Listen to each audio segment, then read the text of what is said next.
السلام علیکم ورحمۃ اللہ وبرکاتہ۔ اعوذ باللہ السمیع العلیم من الشیطان الرجیم من ہمزہ ونفخہ ونفثہ بسم اللہ الرحمن الرحیم۔ وَإِذَا رَآكَ الَّذِينَ كَفَرُوا إِن يَتَّخِذُونَكَ إِلَّا هُزُوًا أَهَذَا الَّذِي يَذْكُرُ آلِهَتَكُمْ وَهُمْ بِذِكْرِ الرَّحْمَنِ هُمْ كَافِرُونَ۔ خُلِقَ الْإِنسَانُ مِنْ عَجَلٍ سَأُرِيكُمْ آيَاتِي فَلَا تَسْتَعْجِلُونَ۔ اور جب کافر اے نبی صلی اللہ علیہ وسلم آپ کو دیکھتے ہیں، اے نبی صلی اللہ علیہ وسلم جب کافر آپ کو دیکھتے ہیں تو بس مذاق ہی اڑاتے ہیں، کہتے ہیں کہ کیا یہ وہی آدمی ہے جو تمہارے معبودوں کا ذکر کیا کرتا ہے، تمہارے معبودوں کے بارے میں بات کرتا ہے، جبکہ وہ لوگ خود رحمان کے ذکر سے منکر ہیں۔ انسان جلد باز مخلوق ہے، عنقریب میں تمہیں اپنی نشانیاں دکھاؤں گا، لہذا جلدی کا مطالبہ نہ کرو۔ سامعین کرام، سورۃ الانبیاء سورہ نمبر 21 اور اسی سورت سے آیت نمبر 36، 37، 36، 37 یہ دو آیات آپ کے سامنے تلاوت کی گئیں۔ دونوں آیتوں کا ترجمہ بھی آپ کی خدمت میں پیش کیا گیا۔ سامعین کرام، اللہ تبارک و تعالیٰ نے فرمایا ہے کہ وَإِذَا رَآكَ الَّذِينَ كَفَرُوا إِن يَتَّخِذُونَكَ إِلَّا هُزُوًا، اور جب کافر اے نبی صلی اللہ علیہ وسلم آپ کو دیکھتے ہیں تو بس مذاق ہی اڑاتے ہیں، اور مذاق اڑاتے ہوئے کہتے ہیں کہ أَهَذَا الَّذِي يَذْكُرُ آلِهَتَكُمْ، کیا یہ وہی آدمی ہے جو تمہارے معبودوں کے بارے میں ذکر کیا کرتا ہے، وَهُمْ بِذِكْرِ الرَّحْمَنِ هُمْ كَافِرُونَ، جبکہ وہ لوگ خود رحمان کے ذکر سے منکر ہیں، انکار کرنے والے۔ سامعین کرام، یہ جو مشرکین مکہ، یہاں پر جو مخاطب کیا گیا ہے نبی کریم صلی اللہ علیہ وسلم کو، اور آپ صلی اللہ علیہ وسلم کے زمانے کی، آپ صلی اللہ علیہ وسلم کی زندگی کی یہ بات ہے۔ یہ جو مشرکین مکہ تھے، ان کی نظر میں نبی کریم صلی اللہ علیہ وسلم کی اہمیت بہت کم، ان کے معبودوں کے مقابلے میں نبی کریم صلی اللہ علیہ وسلم ان کے مقابلے میں کچھ نہیں تھے۔ ان کے معبودوں کی ایک بڑی شان تھی، بڑا مقام وہ لوگ اپنے پاس سمجھتے تھے، اور یہ سمجھتے تھے کہ نبی کریم صلی اللہ علیہ وسلم ان کے مقابلے میں کچھ نہیں ہے۔ اور جب نبی کریم صلی اللہ علیہ وسلم ان کے سامنے آتے تو مذاق اڑانا شروع کر دیتے اور کہتے کہ دیکھو یہی آدمی ہے جو ہمارے معبودوں کے بارے میں بات کرتا ہے۔ مطلب اس کی کیا حیثیت ہے، کہ اس کی کیا اوقات ہے کہ ہمارے معبودوں کے بارے میں ذکر کرتا ہے، ذکر کرتا پھرتا ہے۔ حالانکہ نبی کریم صلی اللہ علیہ وسلم ان کے معبودوں کو یا کسی کو بھی گالی نہیں دیتے تھے۔ آپ صلی اللہ علیہ وسلم کا کام یہ تھا کہ آپ کے اوپر جو قرآنی آیات نازل ہوتی، آپ صلی اللہ علیہ وسلم اس کے معنی اور مفہوم کو بغیر گول مول کیے ہوئے کلیئر لوگوں کے سامنے بیان کر دیتے تھے۔ جو اللہ کا فرمان ہوتا تھا، جو اللہ تبارک و تعالیٰ کی منشا ہوتی تھی، جو اللہ تبارک و تعالیٰ بندوں تک پہنچانا چاہتا تھا، نبی کریم صلی اللہ علیہ وسلم کلیئر پہنچا دیتے تھے۔ اس میں یہ بھی ذکر آتا تھا کہ یہ جو معبود ان لوگوں نے بنا کر کے رکھے ہیں، دیوی دیوتا اور ان کے پتھر کے دیوی دیوتاؤں کی جو بت بنا کر کے ان لوگوں نے رکھا ہے، اور یہ جو کہتے ہیں کہ یہ اللہ کے بڑے مقرب بندے ہیں، یا یہ کہتے ہیں کہ جو فرشتے جو ہے وہ اللہ کے بیٹیاں ہیں، یہ ہمارے معبود ہیں، تو یہ جو ان کے معبود ہیں یہ نہ کچھ بنا سکتے ہیں نہ کچھ بگاڑ سکتے ہیں۔ اللہ کے مقابلے میں کوئی کچھ بگاڑ نہیں سکتا، کوئی بنا نہیں سکتا۔ یہ بات ان کو بہت بری لگتی تھی، کیونکہ ان کے مزاج کے خلاف بات ہے۔ ان لوگوں کا کہنا ہے کہ جو ہمارے معبود ہیں وہ بہت برتر ہیں، یہ اللہ تبارک و تعالیٰ کے بڑے قریبی ہیں، اللہ کے سامنے جا کر کے ہماری سفارش کریں گے، جیسا کہ ابھی مسلمان سمجھتے ہیں۔ مسلمان بھی اپنے بڑے بڑے پیروں کو، اماموں کو بنا کر کے یہ ہمارا پیر ہے، یہ ہمارا امام ہے، یہ بہت ہی برگزیدہ ہے، یہ اللہ کی بارگاہ میں جائیں گے تو ہمارے بارے میں جو ہے اللہ سے مغفرت کریں گے۔ کتابوں کے اندر لکھا ہوا ہے، سو کالڈ عالم لوگ اس کو بیان کرتے ہیں اپنے بیانوں کے اندر۔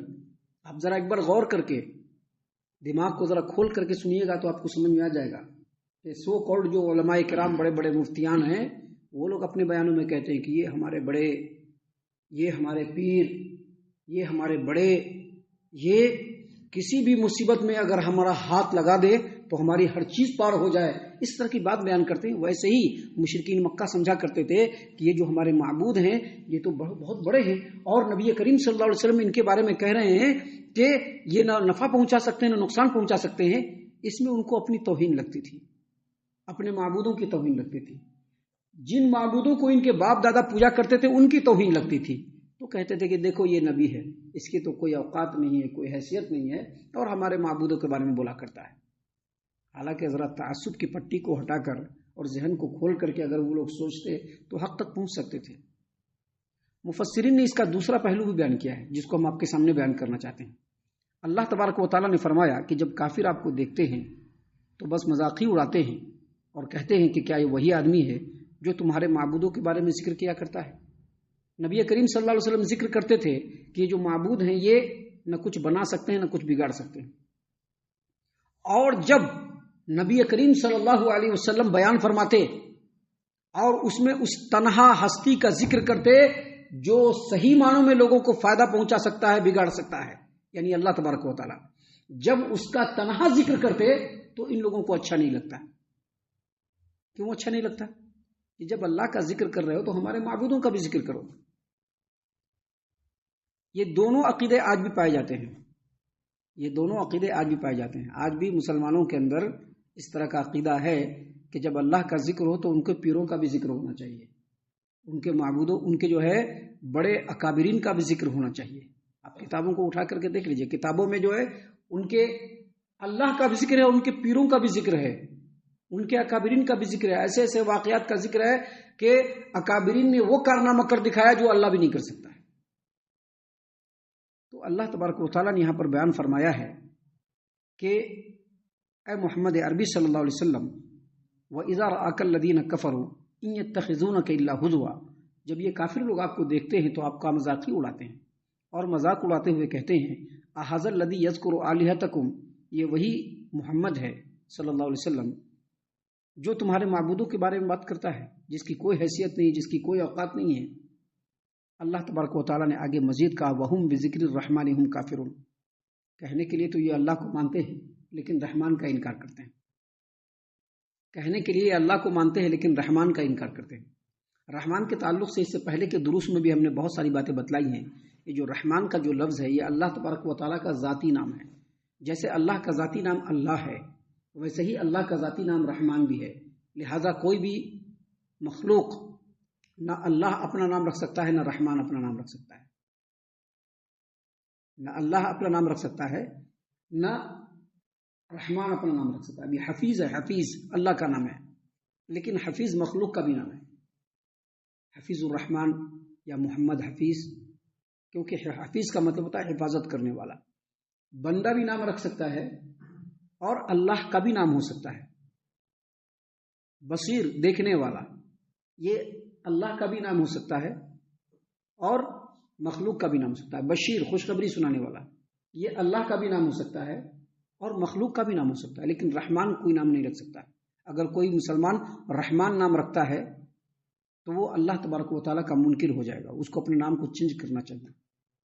تو یہ جو رحمان ہے اللہ کا ذاتی نام ہے۔ اللہ تبارک و تعالیٰ نے قرآن کریم میں فرمایا ہے قُلِ ادْعُوا اللَّهَ أَوِ ادْعُوا الرَّحْمَنَ، چاہے آپ اللہ کہو یا رحمان کہو، یہ دونوں ہی نام اللہ کے ہیں اور یہ ذاتی نام ہے۔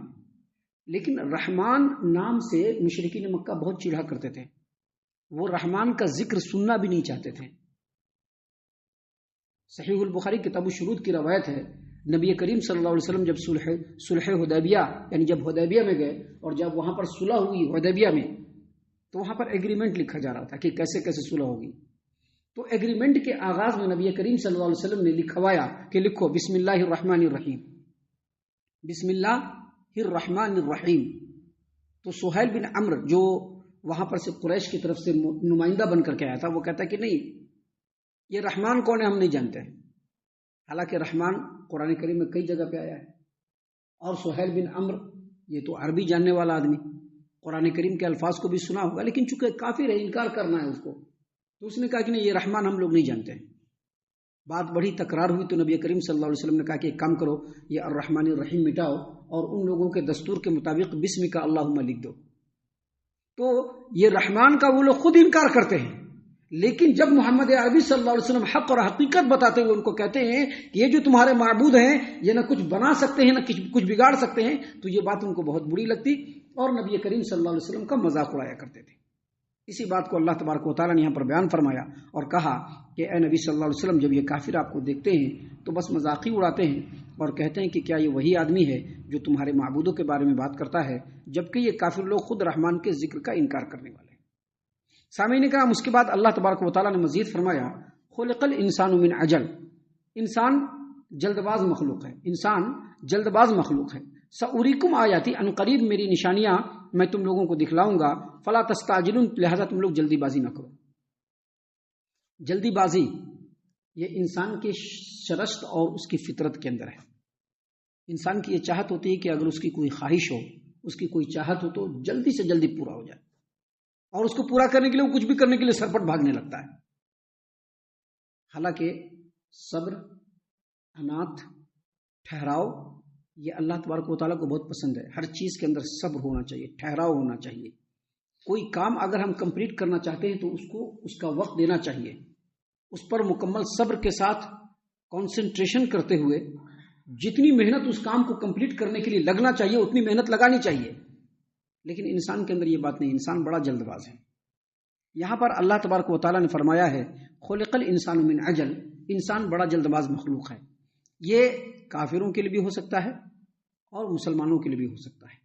یہ جو آیت کریمہ نازل ہوئی ہے اس کے پیچھے جو اصل وجہ ہے وہ یہ کہ نبی کریم صلی اللہ علیہ وسلم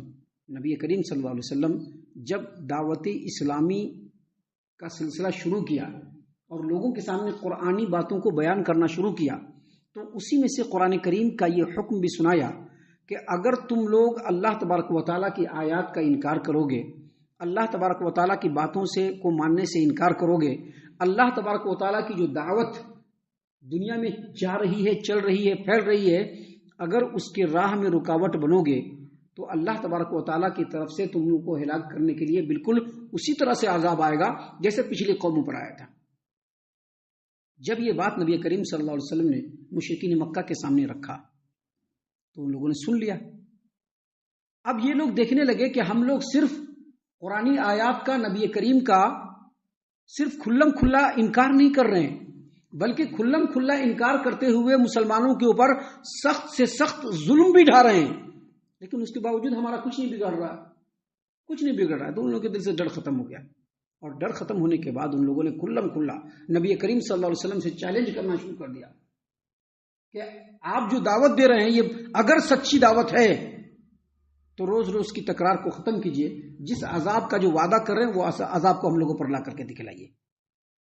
میں بھی کچھ مسلمانوں کے دل میں بھی بات آئے گی کہ جلدی سے عذاب آ جائے تاکہ یہ لوگ نیست و نابود ہو جائے۔ اللہ نے یہاں پر کہا کہ ہر چیز کے لیے اللہ نے ایک وقت مقرر کیا ہے، اور اللہ کے عذاب کا بھی ایک وقت مقرر ہے، اور جب مقرر وقت آئے گا اس وقت جب عذاب آئے گا تو رک بھی نہیں سکے گا۔ اسی کو اللہ نے فرمایا کہ خلق الانسان من عجل، انسان بڑا جلد باز ہوتا ہے۔ سأریکم آیاتی، بہت جلد میری نشانیاں تم لوگ دیکھ لو گے، تم لوگوں کو بہت جلد نشانیاں دکھلایا جائے گا، لہذا جلدی نہ کرو۔ جب اللہ کا عذاب آ جائے گا تو اس وقت تم لوگ نہ آگے ہٹ سکو گے نہ پیچھے ہٹ سکو گے۔ یہی سنس ہے اس آیت کریمہ کا۔ ابھی آگے اور بھی بہت ساری باتیں ہیں جو اللہ تبارک و تعالیٰ نے ہماری ہدایت و رہنمائی کے لیے بیان فرمائے ہیں، جس کو انشاءاللہ کل اور کل کے بعد کے درسوں میں ہم آپ کے سامنے پیش کریں گے۔ ہم اللہ سے دعا کرتے ہیں کہ اللہ تعالیٰ ہم تمام کو ان باتوں کے اوپر خوب غور و فکر اور تدبر کرنے کے ساتھ ساتھ ان باتوں کے اوپر عمل کرنے کی بھی توفیق عنایت فرمائے، آمین۔ اللہ تعالیٰ ہم تمام کو صحیح معنوں میں پکا سچا مومن مسلمان بنائے، اللہ اور اس کے رسول صلی اللہ علیہ وسلم کی اطاعت و فرما برداری کرنے والا بنائے، صحابہ کرام رضی اللہ عنہم کے طریقے پر چلنے والا بنائے، جنت الفردوس میں جگہ عطا فرمائے۔ اے اللہ ہم تمام کو جہنم سے پناہ دے، اے رب العالمین ہم تمام کو جہنم سے پناہ دے، اے مالک الملک ہم تمام کو جہنم سے پناہ دے، آمین یا رب العالمین۔ وما علینا الا البلاغ المبین۔